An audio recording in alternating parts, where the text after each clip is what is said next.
dengan harapan sangat-sangat panjang umur tuan dan panjang umur mandum-mandumnya dengan harta yang kita miliki tengok yang tengok yang aku berjuang untuk berkumpul bersama untuk kepentingan umat tengok munyokana sebuah usaha kita dengan kepentingan dengan peng yang kita kumpulkan kaji kita praktekkan laju babnya dalam dagang kita benar kemudian dengan syarat tip-tip buat katanya minggunya ya harus diingatlah kadang minggunya tamu yang tak baru yang ada baru hari gaduh ya benar jadi kita praktekkan aja ya benar padukah ini jumlah 500 kan 500 lebih ya ya ini insyaallah baca-baca sudah habis ya. Nah, ini akan terpraktikkan macam-macam untuk tengok kerana usaha dia. Kemudian soal yang lain, jika bertanya seseorang apabila haruslah pada hukum syarak menukarkan piutang dengan yang lainnya seperti syarat yang tersebut itu, betapa pula hukum berjual piutang dengan sesuatu kepada orang lain yang diberi orang lain daripada yang berhutang, adakah harus tiada? Nyo nalain lom hukum berjual beli hutang. Hutang dijual beli. Gimana cara hutang dijual beli? Saya pinjam sama yang namanya Ahmad. Saya bilang sama Ahmad, Ahmad pinjam duit bentar. Aduh dengku, 5 juta bentar. Sudah. Maka saya sedang berhutang dengan Ahmad. Kemudian ada seseorang yang datang lagi di pihak lainnya berhutang juga dengan Ahmad. Maka Ahmad bilang, ya udahlah nanti yang kamu bayarnya ditukar sama Nungku Habibi. Yang Nungku Habibi bayarnya ditukar sama kamu. Saling tukar menukar hutang. Saling jual beli hutang. Nah, yang seperti itu lagi euronya kalau di Indonesia kan ada sistem jual beli hutang. Gimana sistem jual beli hutang? Apa istilah dia? Valuta, apa istilah dia? Nah, yang tak kalau grafik-grafik yang itu yang sahamnya. Jual beli saham. Nah, jual beli saham yang kita punya sesungguhnya juga ada terkait dengan hutang. Ya kan? Apakah saham yang dimiliki oleh negara itu kontan semuanya milik sempurna bagi si pemilik itu? Tidak, pasti ada hutangnya. Walau ada beberapa tempat hutang dalam saham itu. Secara tidak langsung dalam ruang lingkup saham yang terdapat di situnya ada hutang, maka itu sama juga menjual beli hutang. Contoh kita semua di sini bersepakat membuat satu saham, maka keluarlah dari Tengku Rafi sedikit, Tengku Ramadan sedikit, saya sedikit, jamaah sedikit.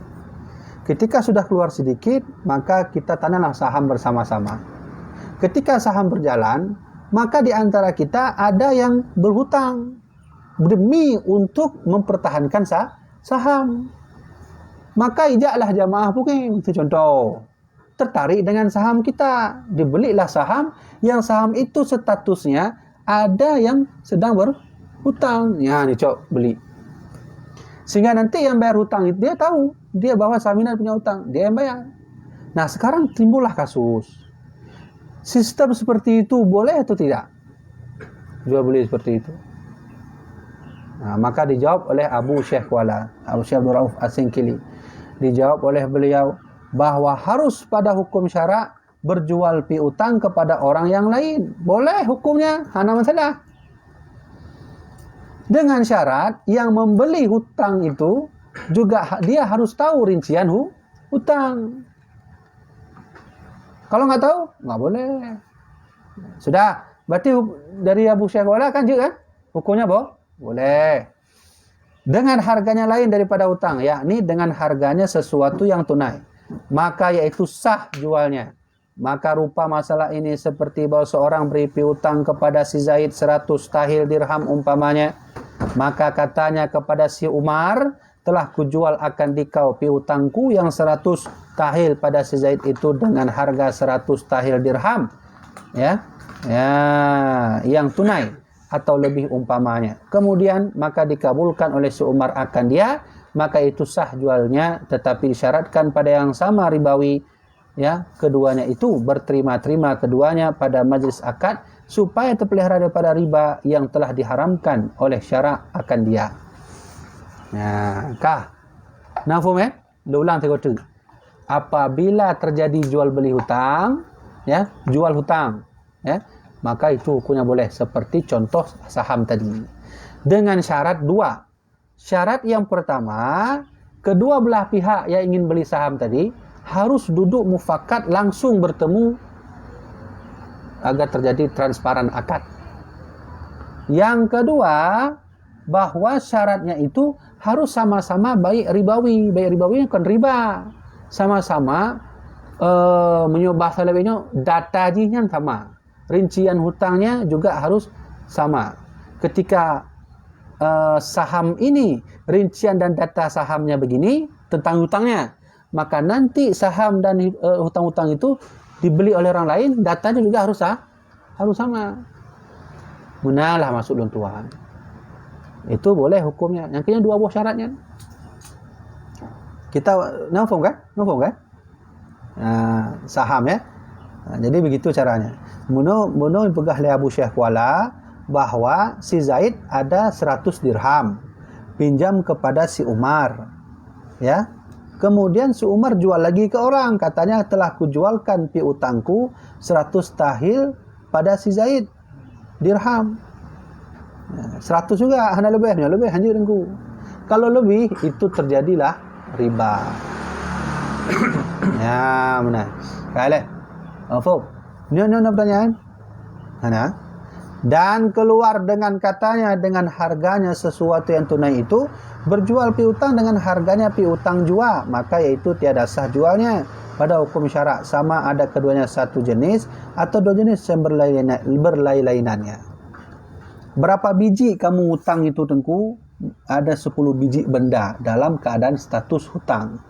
Sudah. Ketika hutang ini saya serahkan kepada seseorang, ini saya jual hutang ini kepadamu dengan 100. Mohon tunjuk peng bak lun perlay. Okeylah. Maka nanti dia akan kembalikan ke orang lain lagi nanti. Alih berarti. Alih. Kemudian yang enggak boleh, jenis 10 benda tadi itu tidak boleh ditukar-tukar. Harus dengan yang sama. Pun kalau ditukar juga harus jenisnya, harganya sama seperti itu. Nanti dia pikir gerok buat contoh Gimana? Awak yang jual hutang pun harus terpecit. Iya, harus. Jadi makanya lunjuk contoh kan lagi Abu Syekh Kuala beri contoh.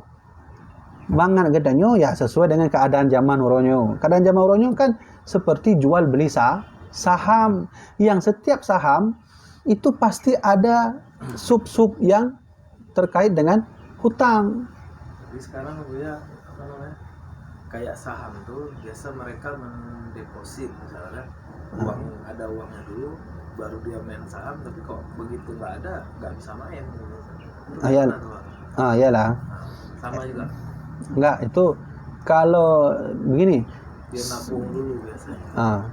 Kita juga harus tahu bahwa kondisi zaman sekarang pergerakan saham itu, jual beli saham itu enggak semuanya bagus, enggak semuanya baik karena banyak sekali riba di situ.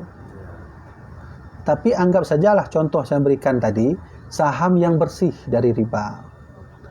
Kita ini majelis berapa orang sini? 20 orang. Kumpulkan duit sama-sama, tanamkan saham itu ke satu perusahaan. Atau bangunlah saham sendiri. Terserah bagaimana gambaran saham. Dari antara 20 itu, maka ada 2 orang yang tersangkut hutang demi untuk tetap mendirikan saham biar tidak jatuh. Sudah.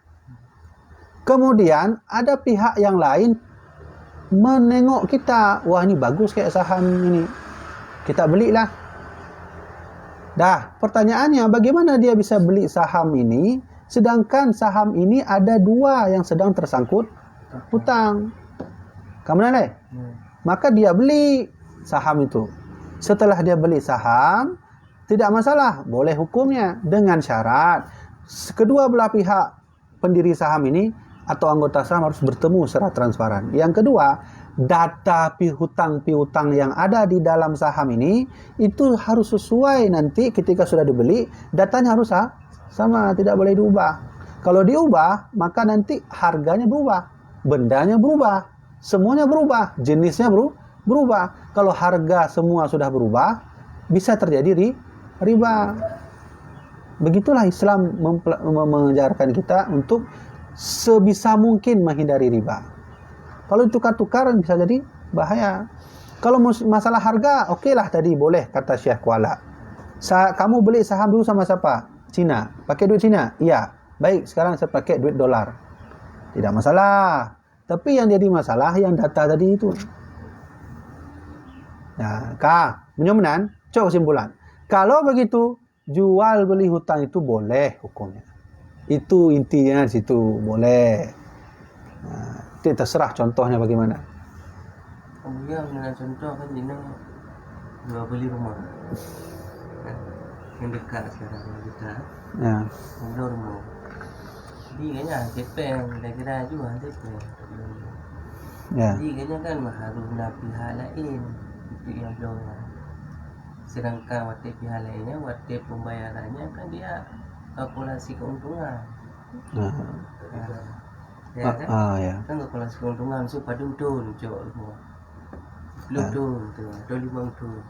Dia waktu kembalikannya kan ada kalkulasi keuntungan, mungkin kadang lebih keuntungan. Maknanya simpan secara hukum jika kan burungnya memang dah mudah ya rumah kan. Ini jawabannya hadir kan? Riba ni. Riba. Ini yang terjadi dari itu. Subsidi ya. Saya mau beli rumah, ya. Kemudian tak ada duit. Saya suruh orang pihak yang lain untuk tolong beli rumah. Nanti saya berhutang sama Anda saja. Saya mau beli rumah. Bank menyediakan itu. Baik. Biar saya beli. Nanti tinggal aja. Cuman kamu nanti bayar hutang ke saya. Bisakah begitu? Ada yang bisa, ada yang tidak. Yang tidak bisa apabila pihak bank tadi mengambil keuntungan harga rumah di atas harga yang asli. Harga rumah 200. Lalu dia naikkan jadi 210 atau 220. Berarti kan 20 juta lebih atau 30 juta lebih. Maka nyo hanjur. Itu mudha'afah, riba. Tidak boleh. Sudah. Yang kedua, boleh dengan cara pihak bank atau pihak ketiga memberitahu kepada kita bahawa, contoh, bang, kami sudah cek rumah yang abang mau, harganya 200 juta. Sudah? Kemudian abang juga harus perlu tahu di tempat kami pergi ini, itu ketika kami pergi, kami perlu minyak. Ketika pulang, kami juga perlu minyak mobil. Kemudian semua data-data abang pun kami input dalam komputer. Kemudian semua komputer itu perlu listrik. Kemudian kalau ada listrik, maka mati semua sistem, tidak ada data.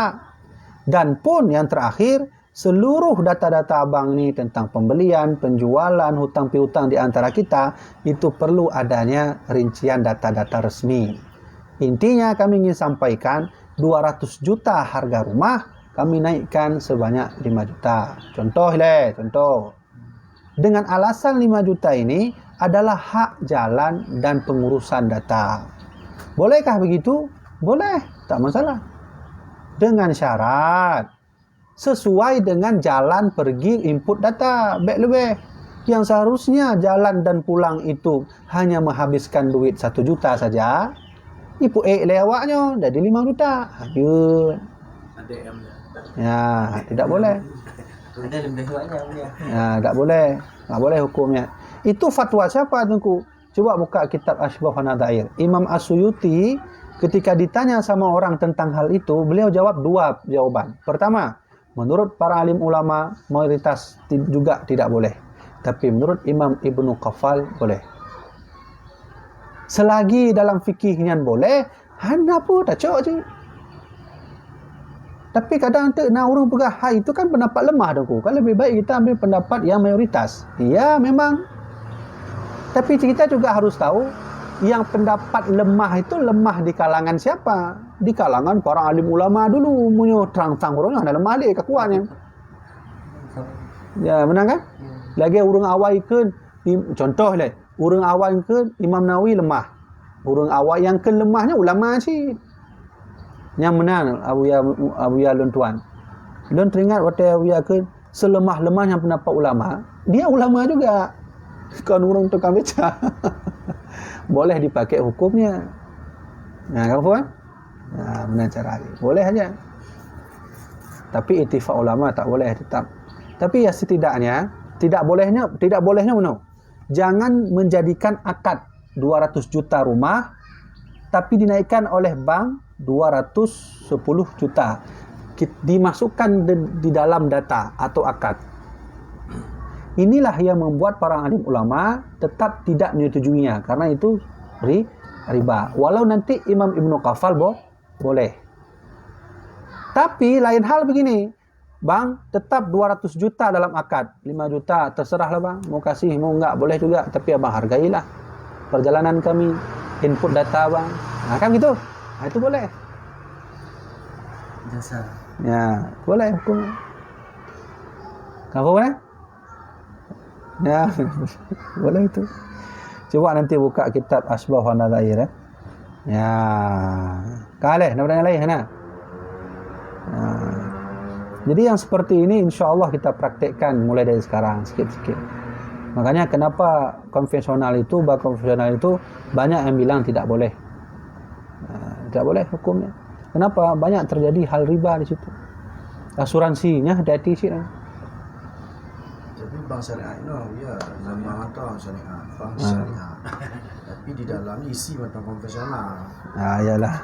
Nya berarti carong dia memang. Kecuali bank syariah ulama yang bergerak, ulama yang kerja, ulama yang olah. Nya betul-betul syariat. Bank yang baru bank BSIB tu. Yang tak kalau tengok tu. Kan mudah-mudahan enggak benar kan? Nyan, kabeh kan? Ya. Sebab menentukan itu kan BI ya. Jadinya bunga ni sekian persen, jika bunga juga. Jelas-jelas jika. Yang ini butuhkan nama. Nampak ikut yang menentukan kon syariah haji, BI dia menentukan. Iyalah. Nah, memang yang menentukan jadi syariah haji hot dulu. MUI yang menentukan MUI nya hot.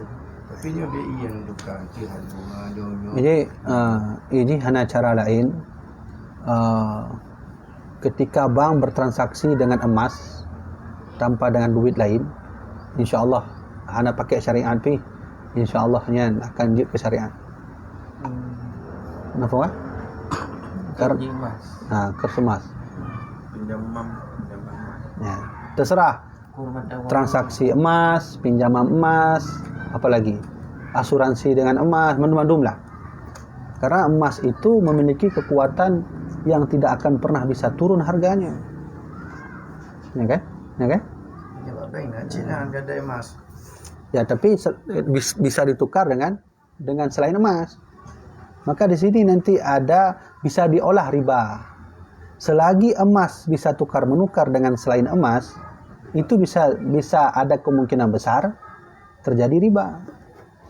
Tapi jika transaksi emas dengan emas, bukan jual beli hanya emas dengan emas. Transaksinya kan umum bahasa di. Mata wang itu. Nyan hana pu tak pakai hukum syariat, kamu syariat ngono ya. Langsung mata wang. Ya. Alat barter kan? Sudah kaile. Jadi, yang kamu faham bahwa sistem hutang piutang jika modelnya barang itu jangan ditukar barangnya. Kalau harga boleh. Abang beli saham dulu dengan uang dinar. Baik, sekarang saya beli dengan uang dolar. Boleh saja, tak masalah. Nah, selagi tidak ada akad. Akad, mana akad? Nyo dom beri pinjam meh 2 mayam dan tingo harus balik 2 mayam. Munyo ka akad menanya hanya ganto. Harus ta'yin barang 2 apa? 2 mayam. Nah. Ka apa? Nah, tak baca tak botuknya kasus.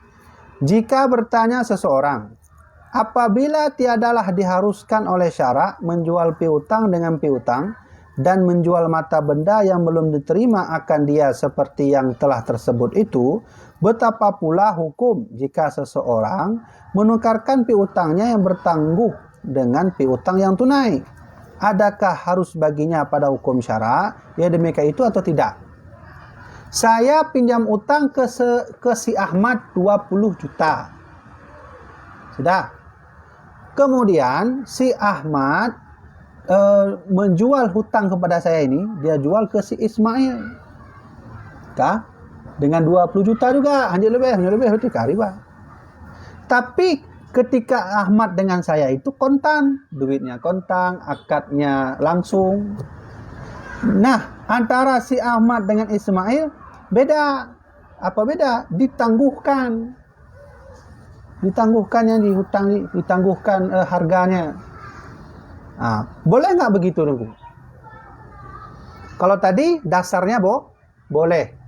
Jumpa, jual hutang, jumpa, boleh. Transparan.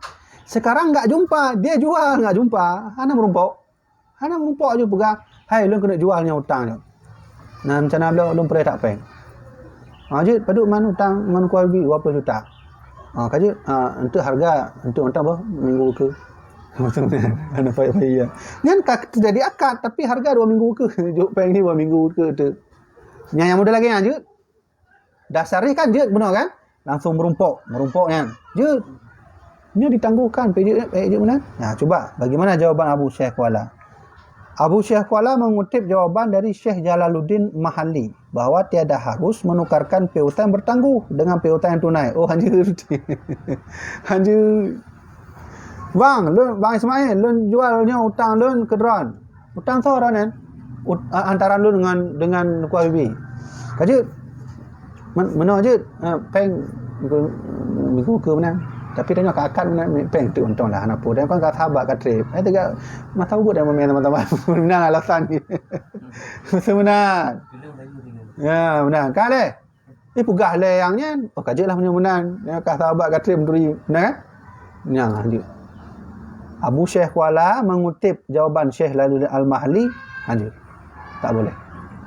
Kok kayak orang jual online tu?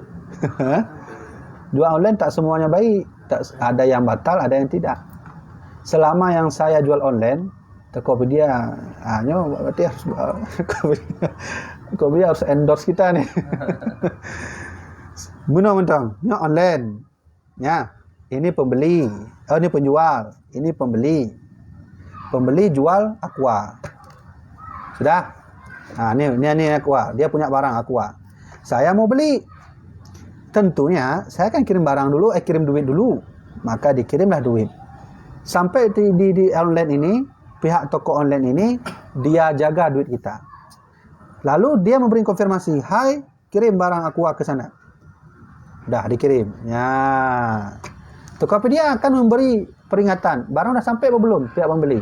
Kita jawab sudah, maka duit kasih ke dia. Boleh. Yang enggak boleh, begini kejadiannya. Ini toko online. Duit online, toko online ini hanya menyediakan komunikasi online saja. Dikirimkanlah duit langsung ke sini. Ya, benar. Barang jauh tu belum ada lagi. Kadang belum ada barang, coba. Payah fresh lah. Baru kirim. Ini enggak sah jual belinya. Barang cacat. Kan enggak sah jual belinya. Siapa yang bilang begitu? Syekh Kuala kau ada dibilang di depan. Coba saya baca lagi ya. Jikalau dijual oleh yang beli mata benda itu pada ketika belum punya lagi yang menerima. Belum ada lagi, tapi dibeli sudah. Atau diberikannya, iya ini saya tidak sah jual belinya. Nah, ini enggak boleh. Juga misalnya barangnya duluan nyampe, baru nanti ininya. Hah? Barang duluan nyampe. Itu namanya baik. Itu namanya baik salam. Baik pesanan. Sama seperti orang, "Bang, saya mau pesan lemari." Lemari belum ada, Bang. Begini aja. Buat lemari tinggi 2 meter, panjang 2 meter, lacinya begini, warnanya begini. Okey, siap. Itu salam boleh dalam Islam. Dengan syarat ketika barang sudah ada, kita harus melihatnya dulu baru transaksi duit. Satu. Yang kedua, apa yang dipesan oleh pihak pembeli, pihak penjual harus sesuai dengan pesanan. Laci berapa biji? 2. Ben pergi 30 buah ni. Ni benar pakar 30 buah bang. Menonyo ka, nyo maling kali tak kampung nyo. Belum pergi yang lebih hari lo. Mungkin bang jalan. Dan pertanyaan kan tu protes Umar, benar bang. Kau payah pegah lagi. Yang phone pergi lemari tu, drone perlu. Tenang tu mudah. Ya. Dia protes, nak jadi lah bang. Dia menang.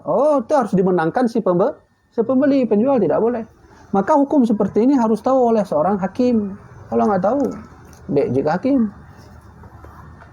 Ya, benar. Jadi syarat menjadi hakim itu berapa? Harus punya 72 ilmu. Siapa yang bilang? Abu Syekh Kuala. Kalau nggak punya, bagaimana Abu? Nggak sah jadi hakim. Ya, sekarang hakim itu sah jadi hakim. Hati-hati itu. Kita beri nasihat pada mereka para hakim, ngajilah, ngaji, belajarlah kitab Miratul Tulab ini agar nanti terhindar dari pertanyaan Allah. Aku sudah susun, kata Allah, dalam susunan ilmuku kepada ulama. Kenapa nggak mau pelajari? Gimana? Kata hakim, saya nggak sibuk ya Allah. Ya udahlah, masuk neraka. Makanya hati-hati menjadi seorang hakim, kaki kiri sebelah neraka, kaki kanan sebelah surga. Enak jadi orang awam terus. Enggak jelas mana-mana kaki kiri kanan entah neraka, kaki kanan kiri atau di surga. Jadi hakim dua-dua terus kaki. Siap. Agak miring ke sini jatuh terus. Agak miring ke sini nikmat terus. Benar? Hati-hati itu. Ini tiga pekerjaan yang kaki sebelah kiri, kaki kanan sebelah surga. Aparat, PNS, hakim. Hati-hati. Betul kalau memang jadi orang awam. Orang awam je punya pekan, punya tu jalan. Walaupun tak jelas mana dia kaki kiri kanan di surga atau jalan. Sudah. Ni yang benar kan, kamu faham kan? Sudah faham kan? Apabila benda itu belum diterima, ya, tapi sudah terjadi akad beli utang, tak boleh. Tak boleh. Ya, kan? Maka katanya contoh mendumnya. Ni anda baca lagi. Contoh semua itu sudah ditulis oleh almarhum Abu Syekh Kuala. Jadi titik sampai berlebih sangat baik. Maka adalah tak kala itu seolah-olah yang menukar hutang yang bertangguh, maka itu berlebih sangat baik. Ya, habis tu kenal eh. Ya. Nak teringat kan? Pada buah kasus sama bahan malanya, euronya. Put buah kasus.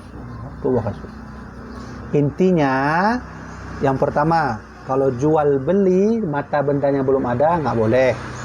Kalau jual beli mata bendanya sudah ada tapi di tempat orang lain, maka pihak penjual harus menyuruh barang itu diantar, baru boleh. Yang ketiga, jual hutang itu modelnya ditangguhkan, tidak boleh.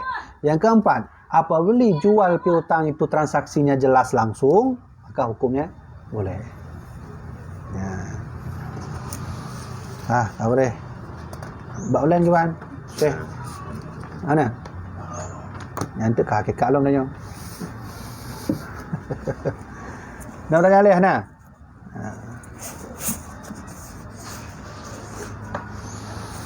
Alhamdulillah. Ya, baik. Sekarang kita mari belajar tentang Qanun Muqta Alam atau undang-undang Kerajaan Aceh. Ya, hanya boleh ya.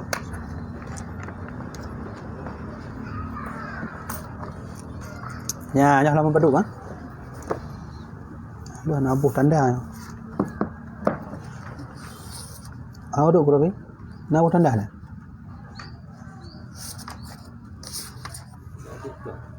Hah? Berapa belah? Dua ya. Jelas hari itu. Kemarin 8. Oh, baru 15. Oh, kau betul 16. Halaman 16 tu buah tanda apa? 16 apa? Bismillahirrahmanirrahim. Ya, takkan undang-undang negaranya payah rakam bismillah. Ya benar? Bisa enggak baca undang-undang negara yang bukan negara Islam dengan bismillah? Ini undang-undang negara Kerajaan Aceh. Kenapa harus baca bismillah? Karena sesungguhnya undang-undang negara Aceh juga undang-undang Islam. Kalau undang-undang Islam, maka tentu juga tak lepas dari undang-undang Allah dan Rasulullah. Kalau tak lepas dari Allah Rasulullah, sunnah baca bismillah. Tengku, saya baca bismillah tengku undang-undang selain Islam boleh? Ya, kalau undang-undangnya enggak jelas, tak apa-apa bismillah. Jadi makruhnya tambah lagi orang entah rukuk saya maknum. Bismillah aja benar. Bismillahirrahmanirrahim. Makruh. Soalnya nyo takun bismillah tak baca undang-undang negara Aceh Darussalam yo. Sunnah hukum. Okey. Ya, sudah syahdan. Taraf susunan pangkat dan jabatan. Mari kita baca sama-sama. Kita lihat bagaimana raja-raja kita dulu menyusun susunan pangkat dan jabatan negara. Syahdan bermula, maka ketahui olehmu hai talib. Ya. Talib, kan taib yang talib. Talib itu murid pencari ilmu. Bahwa misalnya pasal bab menyatakan tarafnya susunan kedudukan pangkat dan jabatannya masing-masing, yaitu menurut Qanun Muqta Alam Al-Asyih Darussalam. Jadi mandum kerajaan-kerajaan Ubud misalnya yang di bawah naungan kerajaan Aceh Darussalam tidak boleh buat pangkat dan jabatan kecuali atas persetujuan Qanun Muqta Alam. Nyo Qanun Muqta Alam dah baca. Ya, sudah? Yang pertama, Sultan Al-Imam Al-Adil. Ya, atau bahasa kita presiden. Adakah kerajaan kecil di setiap wilayah saat itu boleh membuat undang-undang? Ada. Boleh enggak? Tunggu dulu. Harus sesuai Qanun Muqta Alam. Atas persetujuan siapa? Presiden. Kalau bahasa kita adalah Sultan Al-Imam Adil. Ini ingat apa? Berarti ternyata bak kerajaan Ranyo Awai, Sultan Al-Imam Adil itu adalah taraf seorang pemimpin besar penting, yaitu Presiden Ranyo lah. Sultan Al-Imam Adil. Ya, sampai hafal ya. Al-Imam Adil. Ya, menang kan? Ya, maka ini tunduk ia ke bawah konun, yaitu Undang-Undang Hukum Negeri Aceh seperti yang telah termaktub dalam Qanun Muqta Alam, yakni Qanun Al-Asyih Darussalam yang ahlu sunnah wal jamaah. Yang punya bukti nyan hanapu debat babnya. Ternyata dari seluruh kerajaan Aceh Darussalam, raja-rajanya ahlu sunnah wal jamaah. Saya kena pakat debat ini. Debat masalah akidah lain selalu sunnah jamaah di Aceh. Hana dengku. Orang-orang dengar-dengar Wahbi, Khawarij, Ahmadiyah, Syiah di Aceh, itu ajaran baru. Enggak ada dulu di Aceh Darussalam. Ya, ini coba lihat. Ya, apa? Hanya jelas ya. Jadi baiknya debat lon. Ini naskah tua ini, ditulis kembali. Ya, benar. Berarti harus sesuai ahlu sunnah wal jamaah. Kenapa main? Ya, benar. Dan demikian juga jika Rais Jumhuriyah ya kepada jua, tunduk kepadanya jua. Nafur Rais Jumhuriyah, nak ingat Rais Jumhuriyah. Mana? Ya, apa? Naspida kan? Ya. Ada apa? Ya, kau nak putruk kan? Jadi, kalau dalam satu daerah itu ingin membuat hukum, terserah daerah apa itu, karena pada saat itu, pada masanya, mandum kerajaan Aceh itu berada di bawah naungan kerajaan pusat, yaitu kerajaan Aceh Darussalam. Sudah? Misalnya di kerajaan Pidi misalnya, atau kerajaan Nagan, contoh masanya ingin membuat satu hukum di daerah wilayah mereka, maka terciptalah satu hukum. Hukum ini harus disetujui dulu oleh Sultan Al-Imam Al-Adil. Ya, benar.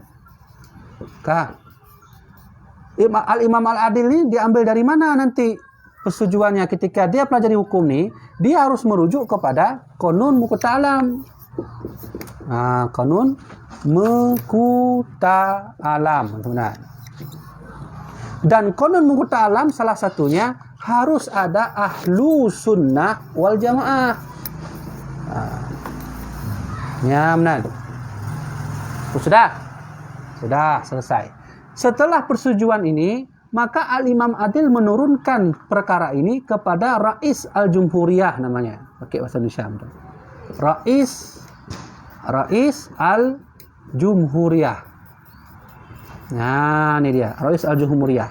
Nah, pertanyaannya, siapakah Rais Al-Jumhuriyah ini? Rais Al-Jumhuriyah ini adalah kumpulan raja-raja yang menjadi anggota khusus untuk meneliti sikap raja, kebijakan raja, masalah raja. Ini raja-raja juga, Raja Mendung, Raja Mendung. Yang tugas mereka ini mengontrol kebijakan raja ini. Bagaimana sikap raja ini, juga mereka mengontrol hartanya, keluarganya, kedudukannya, perintahnya. Apa benar? Ya, menyolok bahasa lainnya, Bu. DPR, DPR pun MPR. MPR. Kaji dah buah tu MPR mana?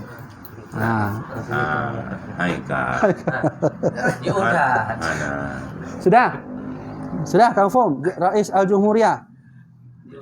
Ya. Nak tolong buka halaman 30 ya. Kadang nak urun tanya nyotang pendapat Nengku Habibi Rais Jumhuriyah raja-rajanya kon Nengku. Kon yang bukanya. Buka halaman 30. Kamu nampak halaman 30? Maka ketahui olehmu hai Talib bahawa tiap-tiap Rais Al-Jumhuriyah, ya kan? Dan sekalian wazir. Rais Jumhuriyah itu diisi oleh para wazir, diisi oleh para hulu balang dan panglima. Nah, yang mandumnya raja. Jadi kan lo yang begahnya. Ketika nak urun tanya sonya Rais Jumhuriyah.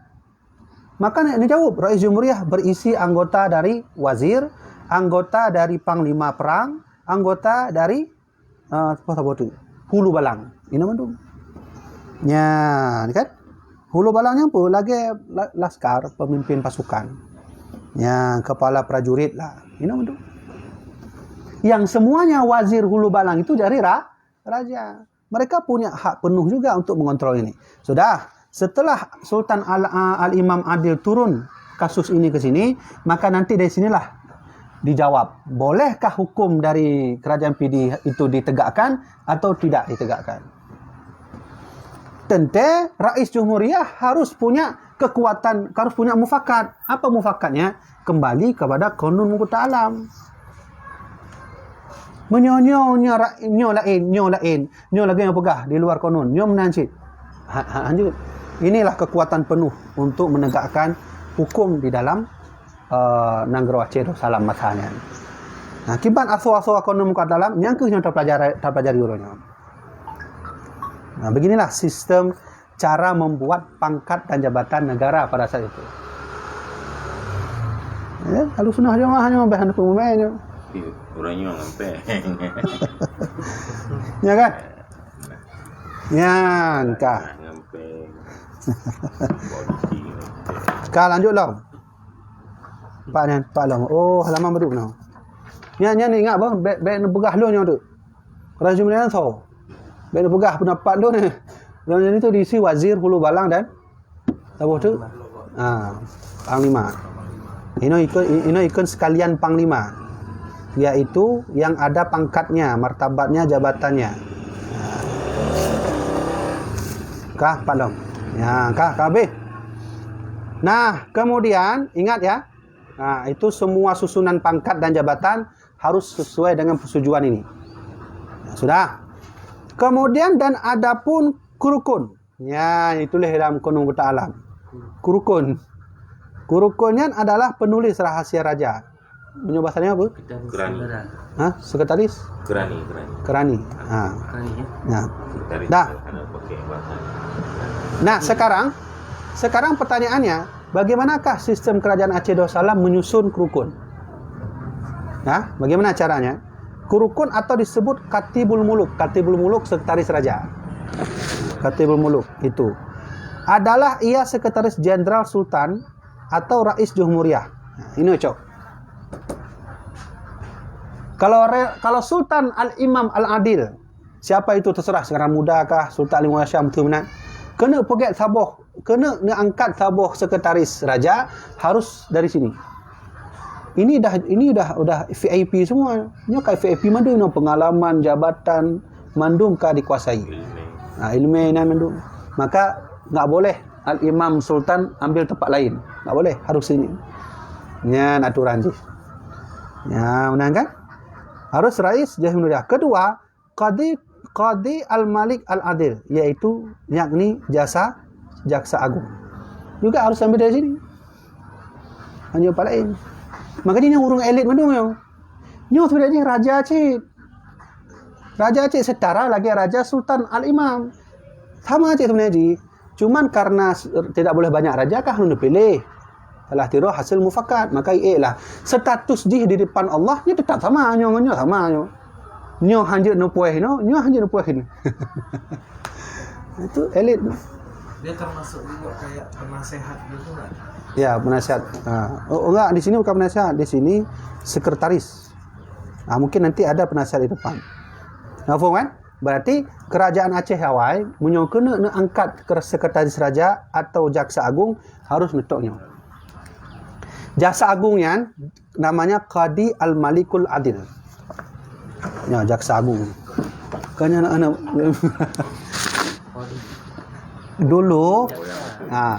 dulu raja itu disebut dengan Sultan Al-Imam Al-Adil. Terserah siapa, apakah Iskandar Muda. Punya Iskandar Muda, Sultan Al-Imam Al-Adil Iskandar Muda. Ali Mughayat Shah, Sultan Al-Imam Al-Adil Mughayat Shah. Nyo penting tak pelajari. Tengok punya tajak bab kuburan, na batinisan na gelar qadi jaksa agung. Kalau jaksa agung itu disebut dengan Qadi Malikul Adil. Malikul Adil. Inilah disebut nanti jaksa agung namanya. Nyo perle. Tengok punya tak baca nisan, na merumpuk lagi yang tulisan Qadi Malikul Adil, berarti dulu dia adalah jaksa agung raja. Kemudian Sekretaris Jenderal itu dalam bahasa kerajaan Aceh disebut dengan Kurukun Katibul Muluk. Nyo ingat apa? Nyo, apa lagi sekretaris Sekjen Sekjen lah. Sekjen ini dalam kerajaan Aceh, Konum Kota Alam, itu gelarnya adalah Kerukun. Katib Katib Al-Adil. Kau yang jenuh ke wali mentah tu. Katibul wali nah dia. Nak ke wali je nak. Belaknya mungkin lain Katibul Wali. Lu nak form belum? Karena lu baru baca. Mungkin tu ukuna Katibul Wali ya. Tu halapan.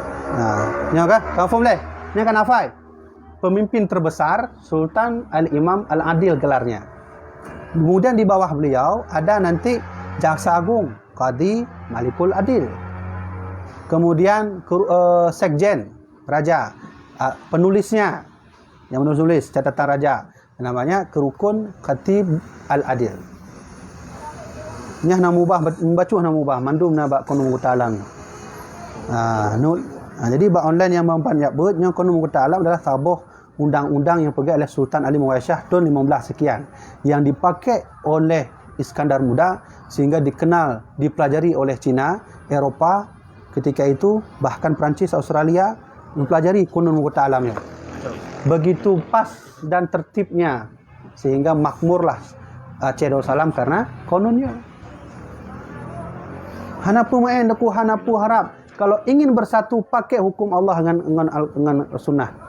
Bunyo hanapu harap bersatu, tetap nakasu sabi-sabi. Inilah yang ditakuti oleh sunuk horgonya. Jangan ada lagi Aceh membuat seperti ini.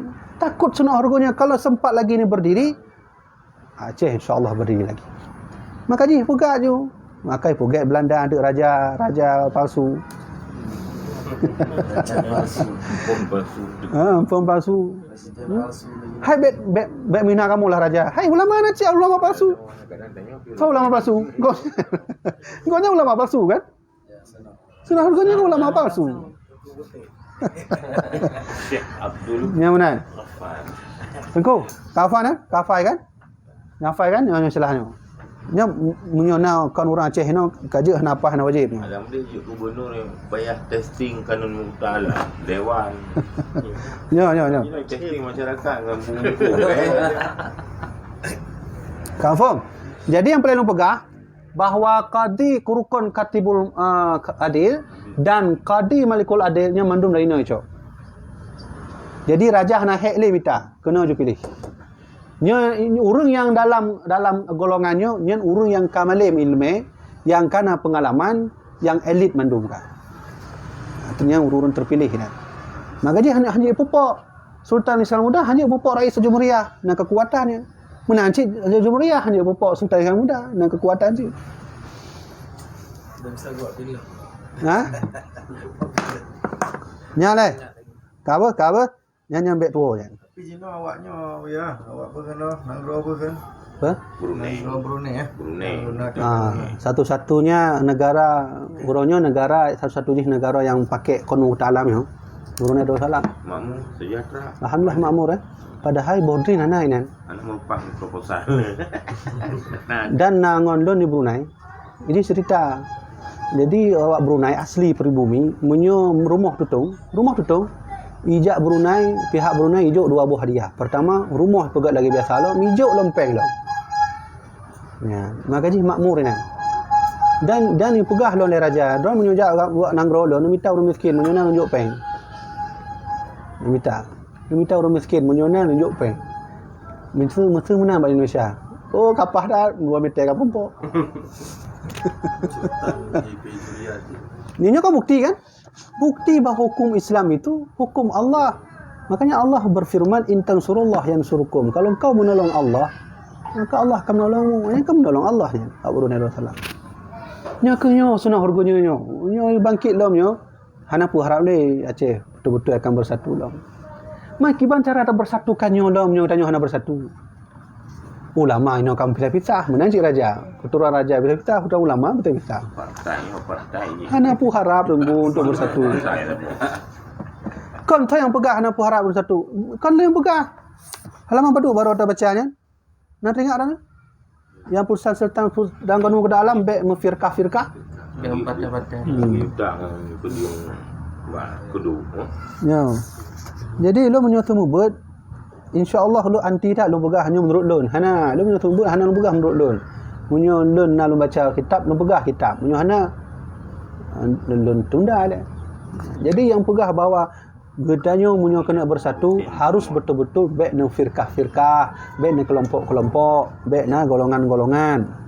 Lu kena lu buktikan nyompak baca bapak baru dah baca. Lama betul. Bersatu tapi makin Ya kan? Hanya kan dia buka halaman 14 ni. Halaman 14 nah. Coba kita baca. Jadi dalam Qanun Muqta Alam dikutip ayat Al-Quran bahawa sesungguhnya orang-orang yang bercerai-berai mereka itu pada agamanya bercerai-berai, mereka itu berpuak-puak, berkafilah-kafilah, berpartai-partai, maka sekali-kali tidak ada engkau hai Muhammad pada mereka itu untuk sesuatu jua, tidaklah akan bersatu. Hanya sesungguhnya perbuatan mereka itu masing-masing terserah pada Allah Ta'ala.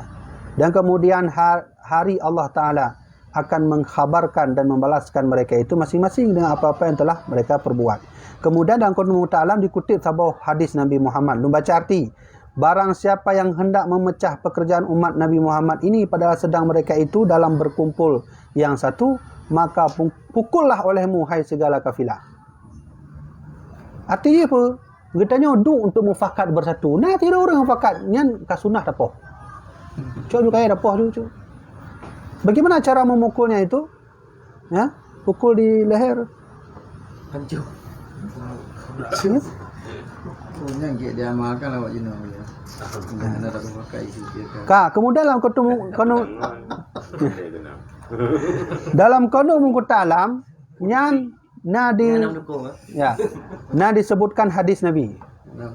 Disebutkan hadis Nabi bahawa lagi akan datang pada akhir zaman umatku bermula perempuan menjadi akan kiblat mereka itu dan segala mata uang menjadi agama mereka dan bermula ulama-ulama jahil dan perkamatan itu seperti anbiya tapi perbuatan mereka seperti Firaun.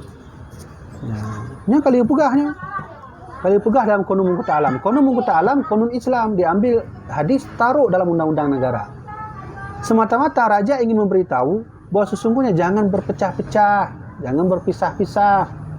Esok akan muncul para alim ulama yang perkataannya seperti Nabi, tapi perbuatannya seperti Ini kajian baca alam. Dekaleh, dia bacanya alam. Jaksa agung yang menghukumkannya sekalian yang berbuat kesalahan melanggar konun negara walau siapapun juga, tetapi dengan cara tertib majelis jua. Tugas jaksa agung sama lagi hakim. Ya. Kemudian dan ia juga tunduk ke bawah konun dan kepada sultan. Yang kini jaksa agung ya. Nyo jaksa agung. Pak Uno. Nyo kan?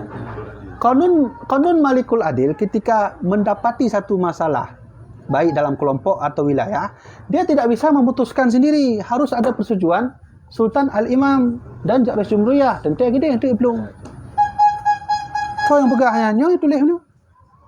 Kau naik ke? Apa katanya? Ya, dan ia harus tunduk nyo. Qadi Malikul Adil. Qadi Malikul Adil harus tunduk di bawah konun. Di bawah konun. Harus tunduk di bawah konun dan kepala sultan. Ini dia. Nyo kepala sultan, nyo sultan mendung, nyo kepala haji. Benar. Kemudian baca tu ya. Kemudian mufti, mufti le. Bagaimana cara kerajaan Aceh menyusun mufti? Muftinya berarti hidup para alim ulama dan mufti. Bagaimana caranya? 4. Pertama, Syekhul Islam. Nyalun tulis. Ana pun tulis ya. Oh, ana. Yang baca di mana tu. Nya kafai kan bedua apa? Karena orang Aceh no anak kan. Ini wajib apa? Orang Aceh boleh berada pun. Sebab yang wilayah Aceh orang Aceh kau asyik wilayah. Ana pula ana luapuh na mentang. Nih coba lihat cara kerajaan Aceh dulu membuat jabatan mufti. Yang pertama, mufti itu ya, mufti harus pertama adanya Syekh Islam. Kemudian Syekh Al-Islam. Ya. Syekh Islam ya dan kerukun Katibul Walik. Kerukun berarti barulah ke rukun. Siapa itu? Jaksa. Ya? Oh, Sekjen. Kemudian baru setelah itu Perdana Menteri dan sekalian menteri-menteri. 3 Perdana Menteri.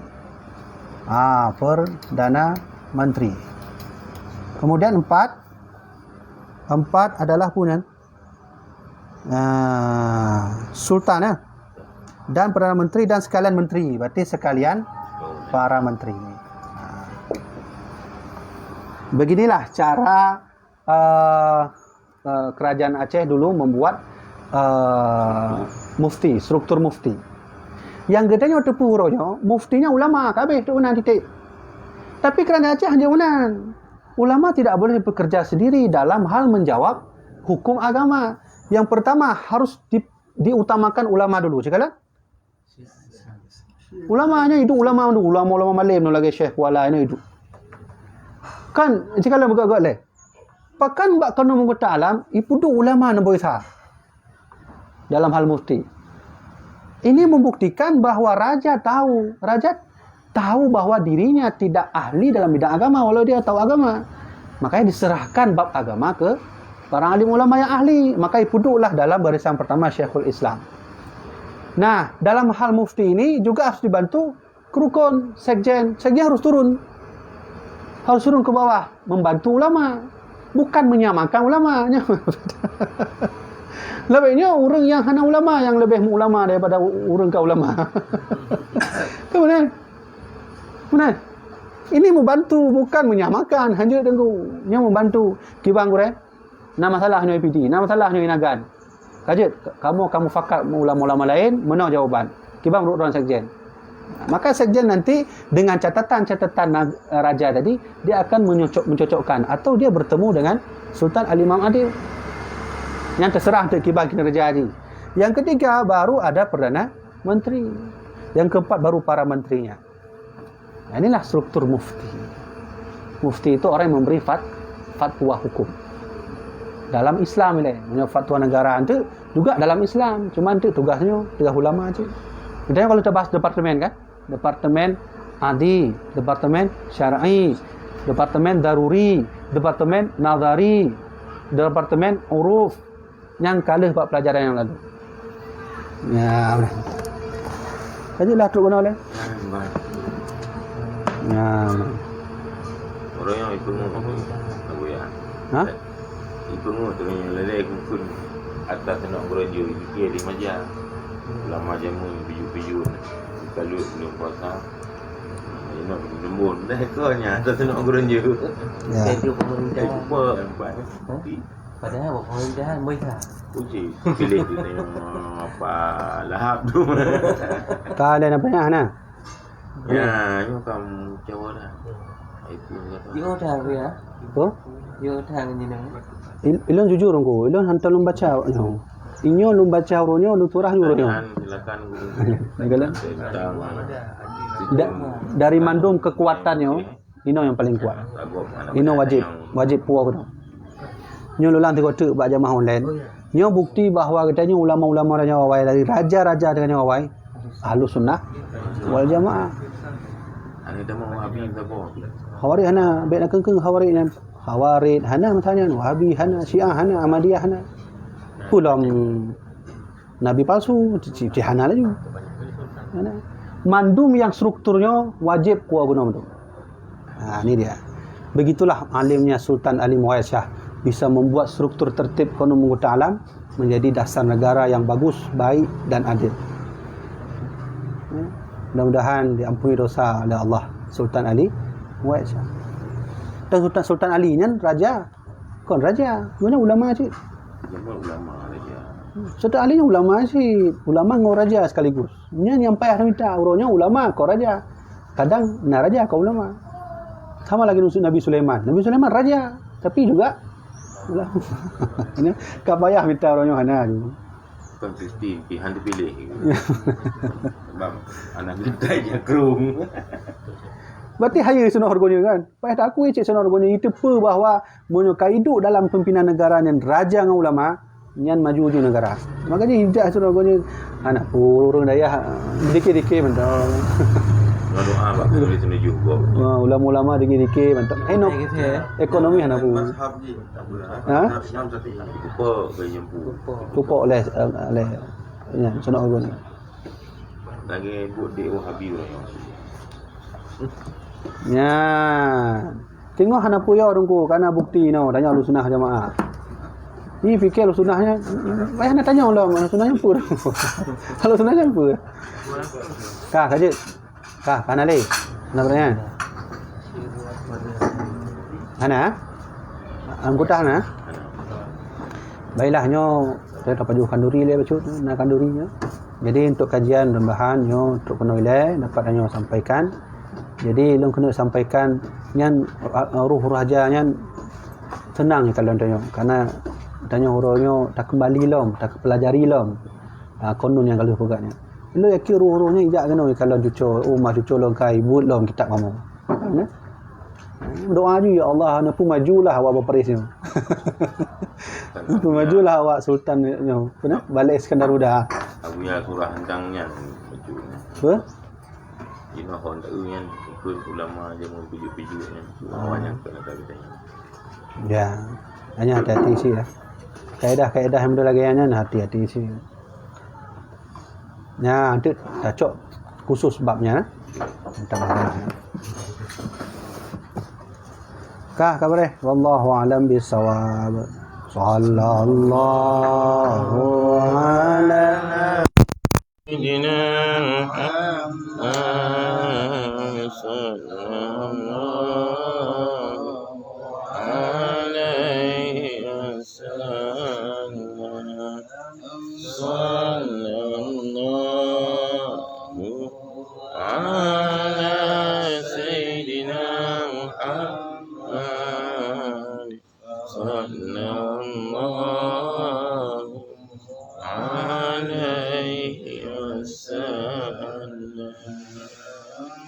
Sallallahu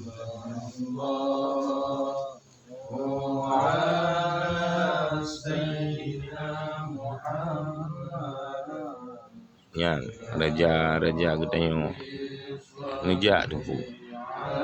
Yang kita yang kalian orangnya ilmu kungkun, ilmu fitnah. Yang alasan dibela kita yang rakyat kan. Kan, karena waktu awak droi tengah hinan, ini permun detan, pakon, anak tu hukum. Dan penting, mbak online, mbak media, mbak seorangnya kun ke apa boleh kena apanya apa je kun. Ya, yang mutlak karena mbak petun lajnah dro, kelompok dro. Dan penting.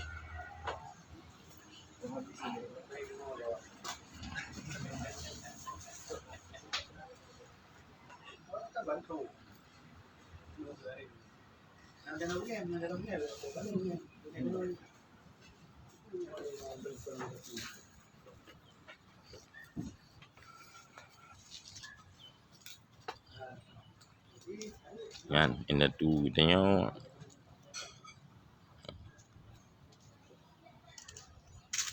kalau orang yang pakai ban kera huru hara landang gro, ternyata waktu ada cik bandumnya yang ipegah, yang janggu atau ayasi kan ke atas dasar kena pengetahuan ilmu tapi atas dasar kepentingan. Cuma ipegah kepentingan kedai rakyat, kepentingan agama kan ku. Baik terprovokasi nanti akan berlebihan, memuji berlebihan atau memaki berlebihan karena banwa boh kesebelasannya tidak cik memang hana mufum kadang pebudah pengajian di makam Sultan Iskandar Muda bacut-bacut atau mulai bacut-bacut karena babuknya tentai ya hanai galak orang lebih memilih duduk bagi kedai kopi bermedsos mupat nyokok penyakit hati yang harus segera terpinah bagi danyo dalam hati tiap-tiap bangsa Aceh lebih-lebih mbak uring-uring yang nanu dua kekuasaan eksekutif, legislatif, pegawai negeri kerana danyo terikat dengan sistem Aceh yang mengikat dengan Indonesia orangnya tentai ya. Nah batasan-batasan tertentu yang terkadang hanya mungkin untuk terlangkahi tapi dah perbaiki bacut-bacut dari draw ke draw, dari hati, dari etiket, dari akidah urang-urang yang nak kekuasaan legislatif maupun eksekutif. Mandum yang terdengar selamanya di Aceh, haba Aceh langit, bahkan cenderung menjurus kepada haba yang dipena-pena atau haba yang dipungut-pungut. Maka kita yang rakyat orangnya harus kita mentabah tuntut ilmu baik yang ilmu dunia maupun ilmu akhirat yang atanya bandum hanjatlah menggeser dari kaedah-kaedah hukum, kaedah-kaedah Ahlus Sunnah wal Jamaah. Juruh rakan-rakan saban dan doa kita yang bersihat mandum, saban kita yang saling mengingatkan bak jalan yang ged nampit sama-sama kita yang saling mutegah mutam-tam mutegur ni bak jalan-jalan yang hana jeroh. Assalamualaikum warahmatullahi wabarakatuh.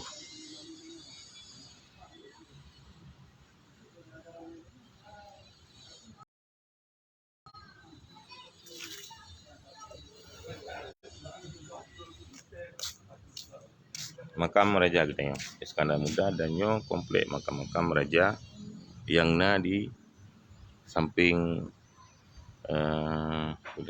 pendopo Bapak Gubernur kamu buat bini hanam jak kenal nama urang jak ni bet tali tegan nanti munak mbak medsos ingat urang yang silap mencara god bil hikmah ya mbak god